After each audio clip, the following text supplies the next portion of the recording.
let's talk about what Ineos are doing around transfers. This has come in today from numerous sources, but I'll read an article in the Manchester Evening News that says some of Manchester United's transfer targets are unsure if the club will advance their interest amid uncertainty over manager Erik ten Hag's future.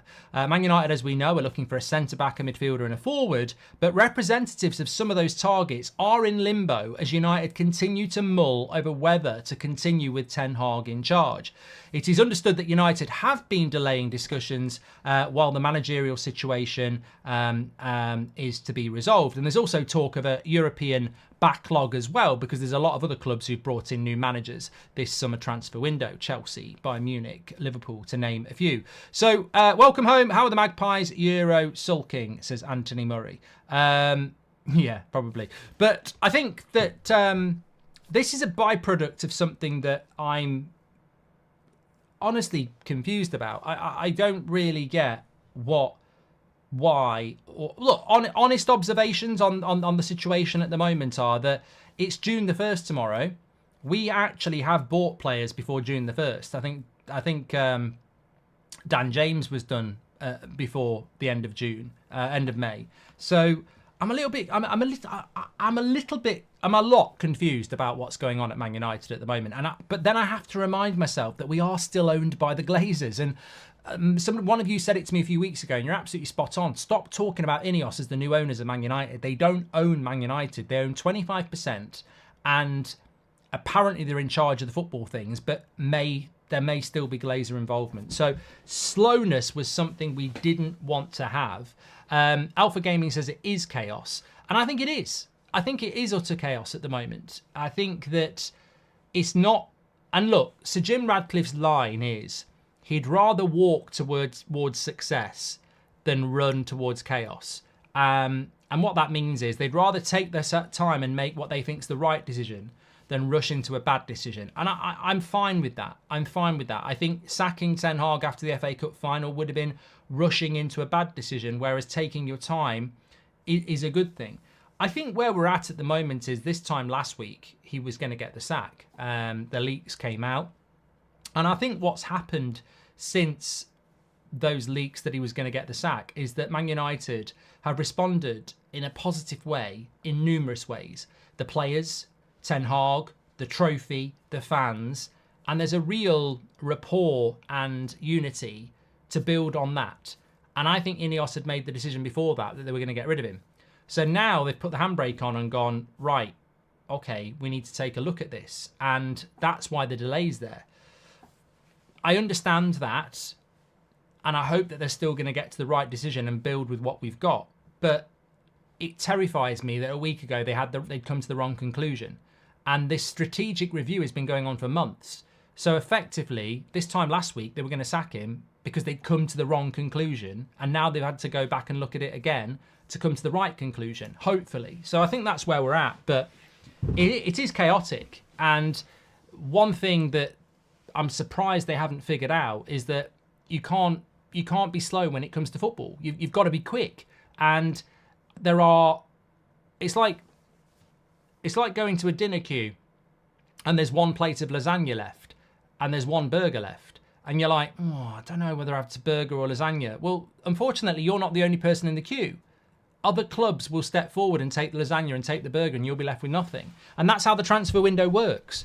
So we have to move quickly. But the one thing I will say about this is I don't necessarily agree that there is a traffic jam around transfers and that representatives are confused about what's going on at Manchester United.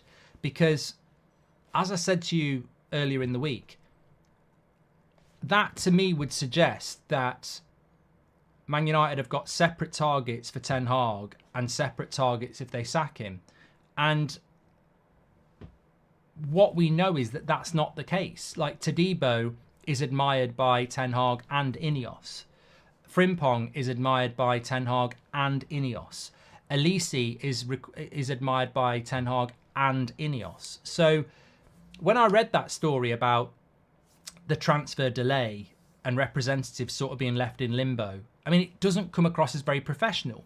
But then I was like, But that would mean that if we sack Ten Hag, then all those players, we're not going to buy them anymore. Whereas I think a lot of these players have been given the sign-off by Eric Ten Hag, but also by Ineos. So my personal reading of it is chaotic. It is chaos. And we are here to talk about the news as well as give it our opinion.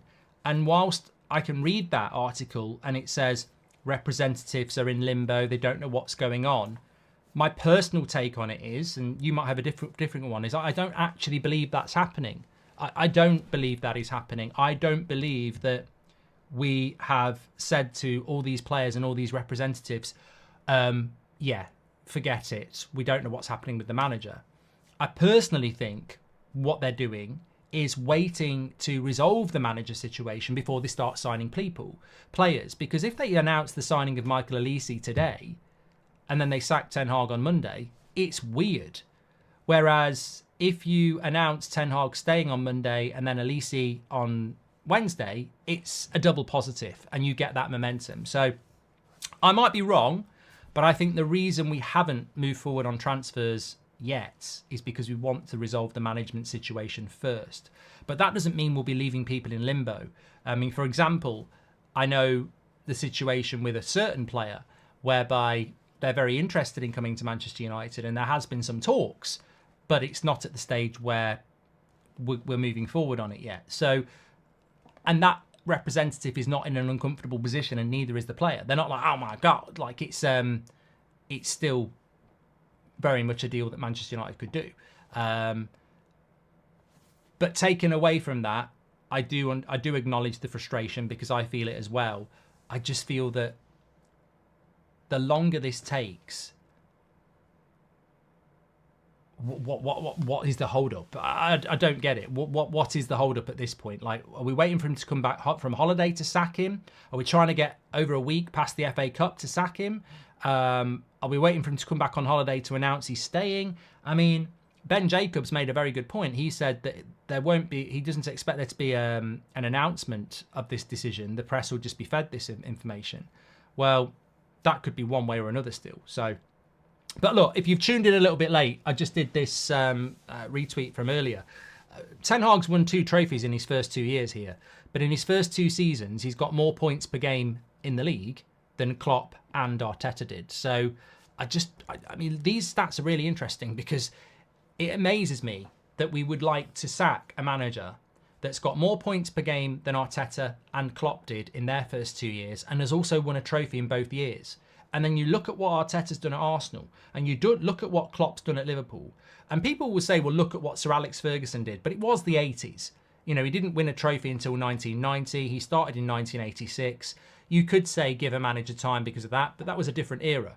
Let's talk about Arteta. Let's talk about Klopp. What are they building at Arsenal? What did he build at Liverpool? Amazing. And that was because they were given the time and the structure to do it. And yet Ten Hag has got more points than both of those in their first 2 seasons and 2 trophies as well. So I just find it fascinating. Goldbridge, that's the end of the clip. I'm sure you enjoyed it. In fact, I bet that's the best clip you've ever watched. So there's no reason not to subscribe to the channel, click the bell icon so you never miss a clip again. In fact, smash a like on the video because we all know only legends like videos and you are all legends. So please smash a like on the video and we will see you again on the next one. Thank you very much for watching as always.